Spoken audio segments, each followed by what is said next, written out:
Hello, this is Rosa Trujillo, identifying as she, her, hers, Aya, bringing you tips, advice, and resources to empower you in your career journey. This podcast is proudly partnering with our Dream Success Center to bring you this podcast series labeled Career Readiness. As always, for future support, resources, and positive vibes, you can always engage with both our centers virtually by visiting our websites for more information on how to get in touch with us one on one. For this podcast episode, building your digital community. So, super, super important. And I think probably one of the things that I would like to address right away is I was very conscious about what to title this podcast, right? And part of it is because I think when we think of networking, right, we have these images, right? Um, Pre-COVID, a lot of people would think, well, what do you think about networking? What's the first image? And I would always get students telling me, a big conference room, maybe the USU, on campus filled with people, and emotions, right? That would come with that, right? So some people would say anxiety, right? Some people would say excitement, right? You would get both extremes, right?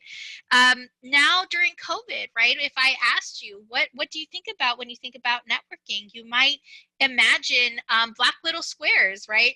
Maybe seeing a number of like more than 100 participants. But again, having a very different experience of networking, quote unquote, networking than you did in the past, right? And we might get the same kind of responses. Some people might say, this is really great. I don't have to, yeah, I don't see a sea of people and I feel more relaxed. And you might get some people that say, this is torture. I can't see people and it's changing the way I communicate with others, right? But building your virtual community, right, your digital community is going to be super, super important. One, we know that for undocumented folk, our documented folk, our allies participate in this, and even members of our community that have mixed status families, right? We gain a lot of our knowledge, opportunities, sharing experiences, and supporting one another through built community, right? And so a lot of us like have that, right? And I wanted to kind of share with you all kind of like why it's important, right, to network, but also going back to the question. I'm always asking questions. So the question for this podcast is, how can I build my community, nurture it, to open up more opportunities and possibilities, right? So instead of thinking about networking, which automatically we think of the master narrative, right? You've heard me say that over and over again in podcasts, like the master narrative of like getting the business card. When we think about, well, no, it's about identifying who do I want in my community.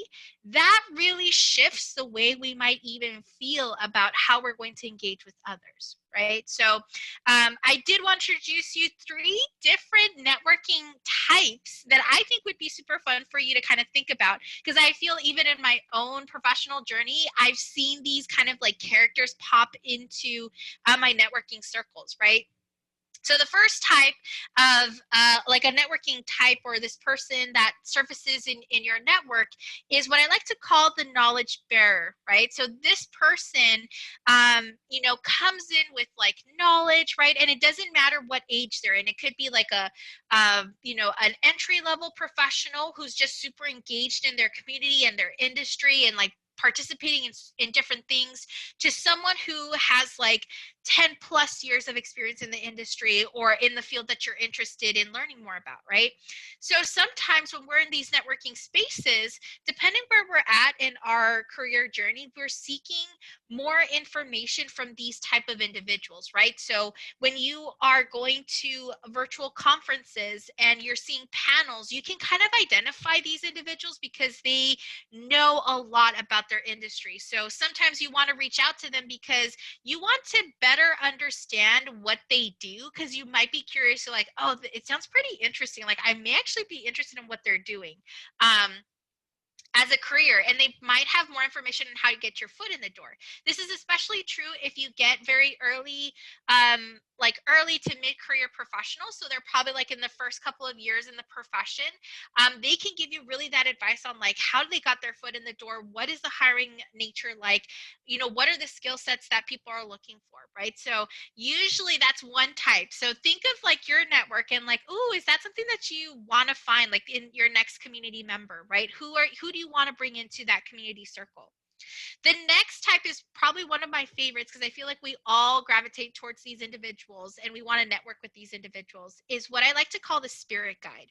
So these are the types of individuals that when you go on to like conferences, whether it's virtual and hopefully in the future in person, they just inspire you. You're just like so hyped to be with them. You're just like, oh, like I wish they're my mentor, right?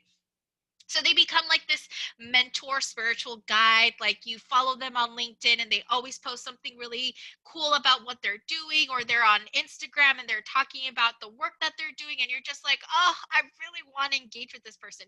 They may not be in the career or arena that you want to be in, but they're just like, you just feel their vibe, right? If anything, this is the most millennial type of person in your network. And when I mean by millennial, it means like you're checking the vibe, right? Sometimes you're going to network with people that you're just like, I don't vibe with, but they bring good knowledge to what I need at this time, right? But there's some people that you just vibe with so well. And again, it could range by age, by industry. It could be someone who is in your industry, it could be someone who's outside of your industry. But these are the people that you want to connect with because you feel like you're being spiritually nurtured by what they do and how they say things, right? It's super my like I think that's one of my favorite types that I like to connect with and have in my community circle. And then lastly, you have the connector, right? And so the connector is a professional that maybe you see yourself like maybe in 10 years from now or 5 years from now, right? And but you see that they are a master networker, or they're like what they call like a wing person. They introduce you to opportunities. They have a good network. They're very well connected in terms of like leadership status, right? So maybe they know the CEO of a place, or they're best friends with someone who started a business, right? And so sometimes, again, could have a very different vibe. Like maybe they're a little more serious. You kind of like feel like, ooh, this is a person that I have to have my super A game on. Um, but these are the individuals that you probably want to connect with because you tend to feel like you can probably get more of that future leadership advice, right? So it may not make sense to you now, but you know that it's important to have someone like that in your network, because as you are growing, that person can see you grow and they may offer or say like, hey, there's an opportunity coming up, would you be interested, right? Now there's more types in the networking circle, and I just reduced it to 3 because it's a short podcast, but hopefully you'll get a part 2 to this type, because there's so many types in your network that I can definitely describe for you. Everything from like the friend mentor, the family mentor, that becomes part of your networking circle, to everything like, what does that like advanced leadership person in your network look like, and how do you connect, right? So again, like the top 3 types that I like, that I kind of labeled, is the knowledge bearer, the spirit guide, and the connector, right? But again, there's so many more that you can engage with. So but if you want more content, or you want to chat about your career, just visit our Career Development Center website or book an appointment using CareerLink. Again, both website and CareerLink have so many resources you have access to. This is me signing off, but as always, remember to never stop dreaming, that every step is a victory and you should celebrate it, that the people who always believe and cheer you on are closer than you think. Until next time, bye.